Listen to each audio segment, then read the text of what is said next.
With the Penguins off yet again on Thursday, it's time to take a look across the state to see how the baby Penguins are doing in Wilkes-Barre Scranton. Pat and I are going to give you an update on them right after this.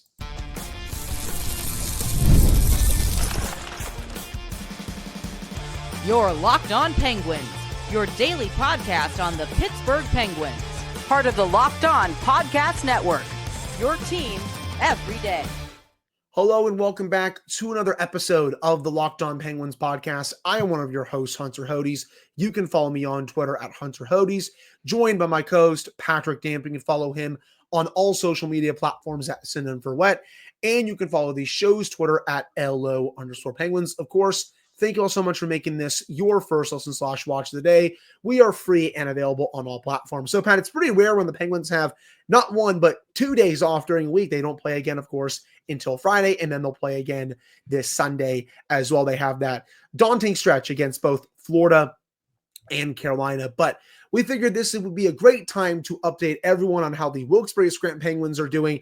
We've gotten a couple questions about them in some YouTube comments recently. People have been wondering, how are some of the players doing down there? Well, we're going to provide an update on some of our analysis on how some of these kids are doing. And so far, I'm really liking what I'm seeing from some of the guys that are really close to being NHL ready, especially Ville Koivunen. 27 games this year. He has 6 goals, 22 points in 27 games. He was part of the Jake Guentzel trade.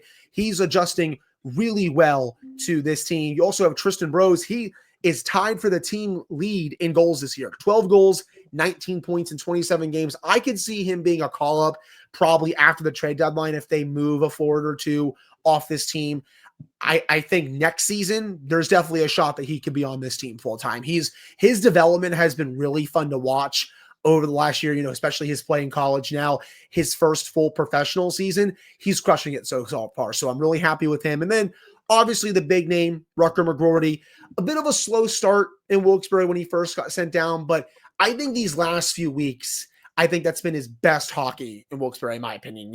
3 goals, 12 points in 25 games. So he's not at a point per game, but you can see the development coming game after game after game. And I do think he is going to get the call at some point this season. Again, probably after the trade deadline. And I do think he'll be on this team full-time next year. But it was never a bad move to send him down for the majority of this season to potentially the full season to get him some seasoning, have him develop, because those first few games in the NHL, he was fine, but he didn't fully stick out. So that's why, again, I was totally fine with him going down to Wilkes-Barre, developing for a while, and then once he's able to fine-tune some parts of his game, he can come back up. So I know some people were a bit down on that trade right now, but I assure you people, relax. I think he is going to be a very good NHLer.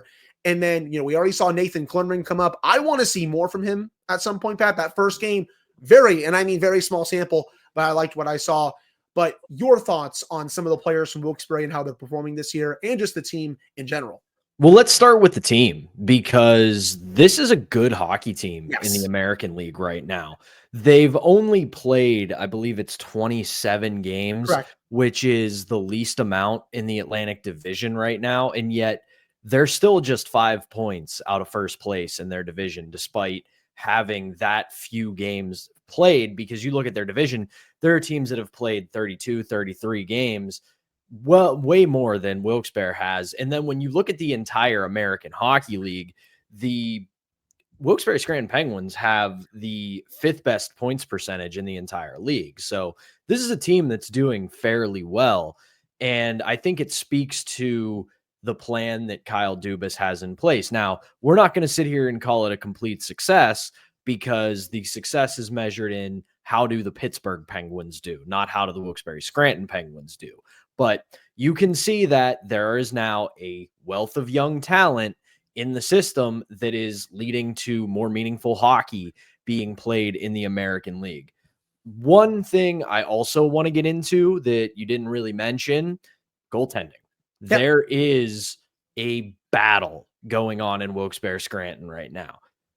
Larson and Blomqvist are just pacing one another. Both of these guys are playing phenomenally. Larson has 3 shutouts. He's got a .925 save percentage.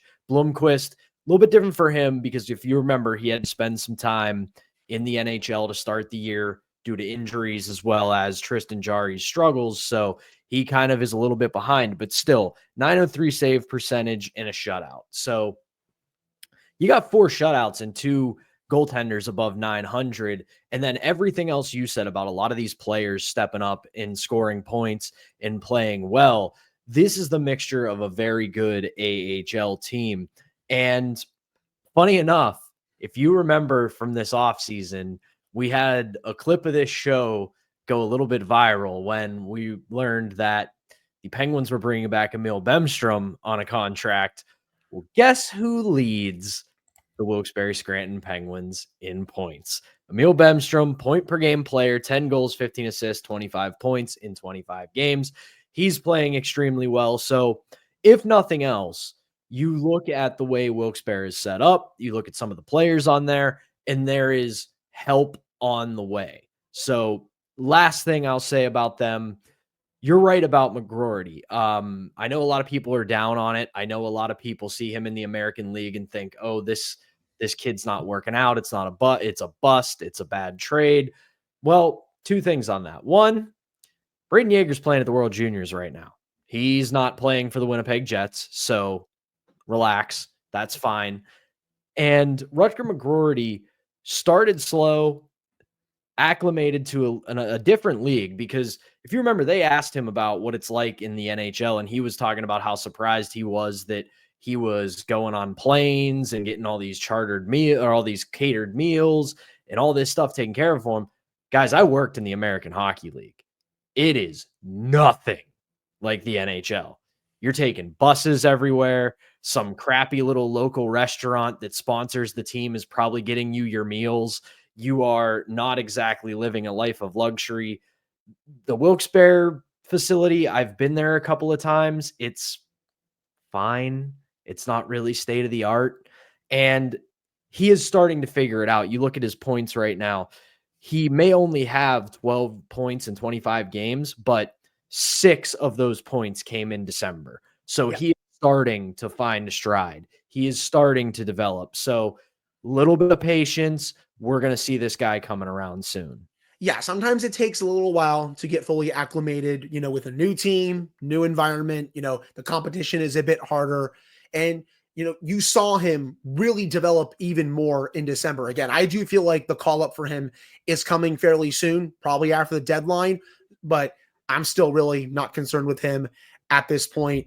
And another thing about, Wilkes-Barre this year, it's been nice seeing them, keeping everyone there, because the Penguins, the main team, they really haven't, knock on wood at least, they have not run into a lot of injuries this year. So we really haven't had to see them call up 4 to 5 to 6 guys. We've seen some guys get called up. Sam Poulin got called up for a little bit, Nathan Clerman, obviously. But it's been good seeing a lot of these guys, stay in one situation where the Penguins, they can be fully healthy for most of the season, hopefully, while, the Wilkes-Barre Scranton Penguins, they can get more chemistry with one another. And these players are not just, bussing back and forth between Wilkes-Barre, Scranton, and Pittsburgh basically every other week, because usually this team is pretty cursed at the NHL level. But I do feel like, again, that's probably going to change at least a little bit after the deadline once Kyle Dubas moves out some players, defensemen, forwards, etc., just to continue his plan, so to speak. But this is a good team. They should make the playoffs, and they're a lot of fun to watch. If you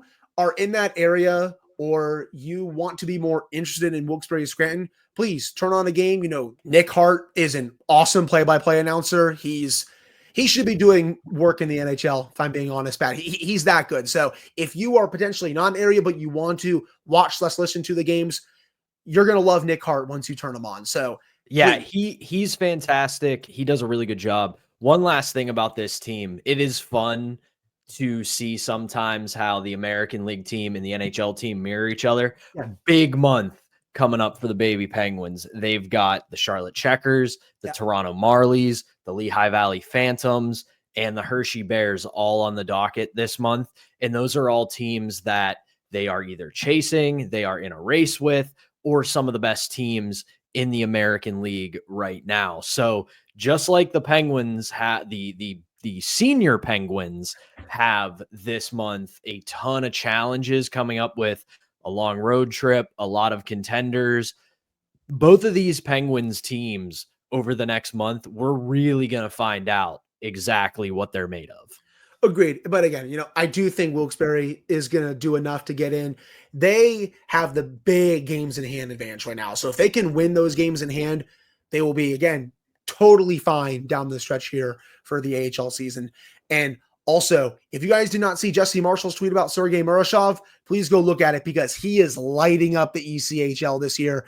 And I think it's going to be fairly soon when we see him in Wilkes-Barre full-time, especially with the way Blomqvist is playing, especially with how he played in the NHL earlier this season. I think he's ready. I think he's going to get his time fairly soon full-time at this level. And once that happens, I think you'll see Murashov graduate to the AHL, where I think it's going to be him and Larson really splitting the reps. And that'll be a really fun competition to watch because Murashov has been awesome for Willing this year. And that's what I wanted to see from him going in. I expected him to start the season in Willing. I wanted to see how he would do with his first North American season. And he's crushing it so far. Again, go look at the highlight reel that Jesse posted. It's out of this world. He is a really good prospect, people. But that will do it for this first segment. Coming up in the second segment, it's time to do a little bit of talk about the World Juniors and how this tournament, again, continues to be so much fun to watch. But before we get to that, we got to tell you all about our first sponsor, and that is Game Time. I love going to live events, whether it's sports, music, theater, or comedy. One of my favorite memories was attending a concert last year. Steel Panther actually sitting up on the balcony. The energy and the excitement, they were unforgettable. Now, Game Time has made it even easier to get tickets for your favorite events with their new feature, Game Time Picks. This feature filters out the fluff to show you only incredible deals on great seats, so you don't even have to waste time searching through thousands of tickets. Recently, I was looking for tickets to AC/DC because they're coming back to North America for the first time in almost a decade this year. And with Game Time Picks, I found amazing deals and could even see the view from my seat before buying. The super deal was particularly impressive, offering great seats at unbeatable prices. Plus, the app's all-in pricing shows the total cost upfront with no surprise fees at checkout. Take the guesswork out of buying tickets with Game Time. Download the Game Time app, create an account, and use code LOCKEDONNHL for $20 off your first purchase. Terms apply. Again, create an account and redeem code LOCKEDONNHL for $20 off. Download Game Time today. What time is it? It's game time. All right, we're back here in this episode of the Locked On Penguins podcast. I'm one of your hosts, Hunter Hodes, joined by my co-host, Patrick Dam. So, Pat, I love when the World Juniors come around, man. Seeing these teams go at it this time of year is always a blast. You saw last year, Team USA, they won gold. They were by far the best team in that tournament. And with the way Team USA is going right now, they may very well repeat. I still feel like when I look at the quarterfinal field right now, heading into the semifinals, I think Team USA is by far the best. I could watch Cole Hudson play every single day, just like his brother, by the way. He's basically a carbon copy of him with the way he plays. And I'm excited to see what he can do once he eventually gets to the NHL. That USA roster is so freaking stacked. But in terms of the Penguins that are there, it's been fun seeing Tanner Howe. I love how he's such a pest to play against. It's all over his film, whether it's this tournament or before that, heading into the draft. He is so fun to watch. And then Emil Pianiemi for Team Finland. Pat, he's been great, getting a few points. His skating has been very noticeable. His play in the offensive zone has been very noticeable. He's also been really defending well in these games too. It's been nice seeing his development, especially in this tournament and over the last year. But what are your overall thoughts about the World Juniors so far and some of the Penguins that are in it? If you want, and before I get to the Penguins, this is just a general thought. If you want to know where the sport of hockey is going in general, as a hockey fan, watch the World Juniors this time of year, because that will give you a really good idea of where the sport is going, because these are guys who are either already drafted into the NHL or are about to declare for the NHL draft. So this is the next class, so to speak, of players. And if you look at the top teams in the world right now, USA, 22 goals for, 10 against. So what does that tell you? They can score and they have good goaltending. Sweden, same deal. 24 goals for, 10 against. They can score and they can get saves. this is where the sport's going. So if you are a fan of skilled, fast hockey with good goaltending, this is where the sport's headed. As for the Penguins, like you said, I love Tanner Howell's game. You're going to look at the stats in a tournament like this and think he's not really doing a whole lot, but he just never seems to be out of place. Every game I've seen with him, he's right where he needs to be. He's making the smart play. And in a tournament like this, yeah, you're going to want more production just as a natural reaction because it's such a short amount of time. It's not an 82 game season, but you look at the things he does, the fundamentals, the way he plays, and it's all going to translate to a professional level game because they are things that just work. He, like I said, in the right position, makes smart decisions with the puck, the kind of player that you appreciate over an 82 game season, but in a 4, 5, 6 game tournament doesn't really stand out. Pianonemi, man, if you haven't watched his goal, go watch that goal. Yes. Patience with the puck.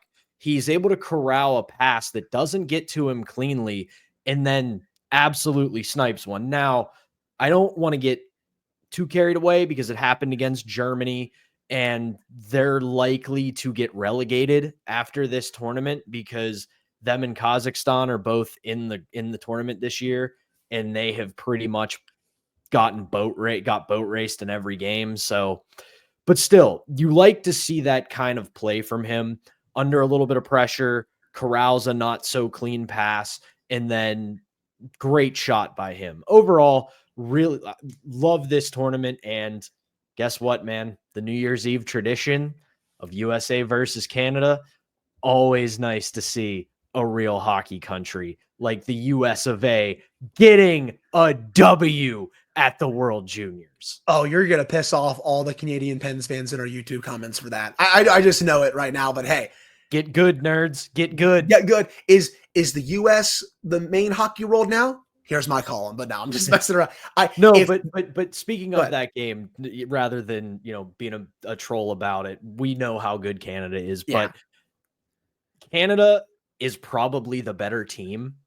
They have to stay out of the box and find some discipline because if you look at that New Year's Eve game, USA wins 4-1. All but their empty net goal were power play goals. Yeah. They went 3 for 7 on the power play. So if Canada can find, because then you look at all the other stats of the game, Canada was probably the better team at 5-on-5. Unfortunately, game was barely played at 5-on-5. If Canada finds that discipline and these two teams meet again, the USA cannot lean on their power play. Yeah, they're going to have to play a bit better at 5-on-5, but it was nice seeing the US just rip Canada apart in that game. And hey, we could see a rematch again in the gold medal game pretty soon. I will say, just to close out this segment, it was awesome seeing Latvia in this tournament. They were so fun to watch. And I believe it's Eric Matejko is how you pronounce his name, or Eric Matejko. I apologize if I mispronounce his name. He had 5 goals during that tournament. That game against Canada was a blast, by the way. And I loved their story during the tournament. I hate that they were eliminated during the quarterfinal, but it's been really nice seeing them, not just in the World Juniors, but, in the World Championships as well. Heck, even going back to the Olympics, it's been really nice seeing them continue to grow as a hockey country. And I know I'm going to have my eye on them again at the World Championships for next year and at the Olympics in 2026. This is how you grow the sport. This is how the NHL and a bunch of national programs grow the game. If you can find your best players and put them on the world stage and give them an opportunity to show themselves, it will continue to grow, because this didn't just happen in this World Junior tournament this year.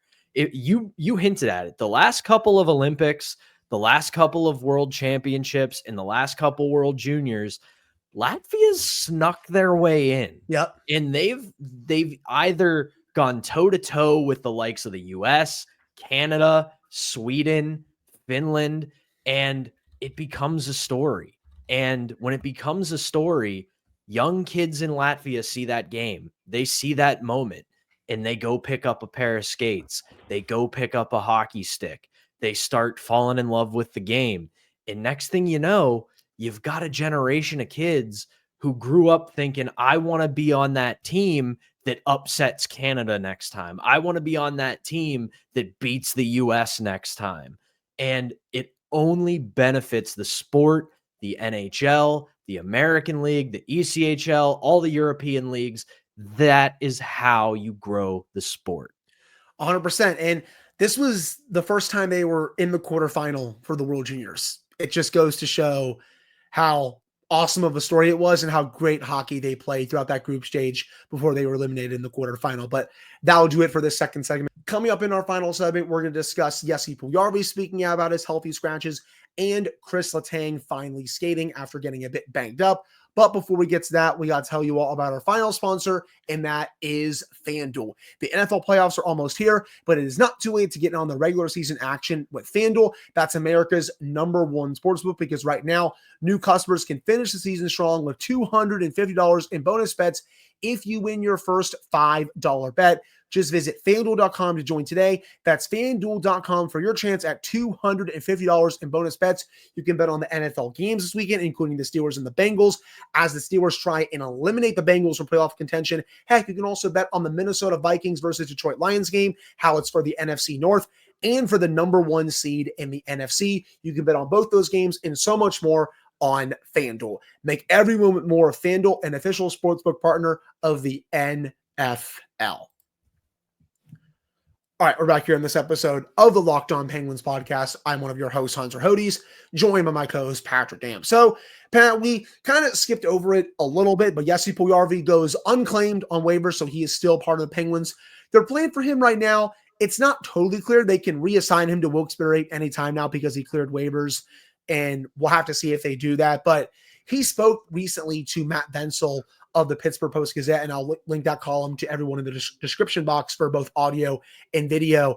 And he's fairly fired up about his situation, rightfully so. He said, I want to play because it's been a long process for me getting to this point, being healthy, and I'm healthy now, and I would like to play. That's the goal, and I will keep going to get that goal. Also, this is a hard business, and you have to live with it. I would like to play, and hopefully at some point I get a new opportunity.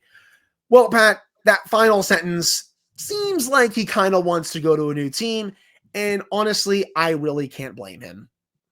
No, I will say this, though. Earlier in the story, he did say that he spoke with Kyle a couple weeks ago about the situation and said it's been a long, kind of difficult process. So at the very least, it appears that the team is communicating to him what the plan is. We're just not privy to it.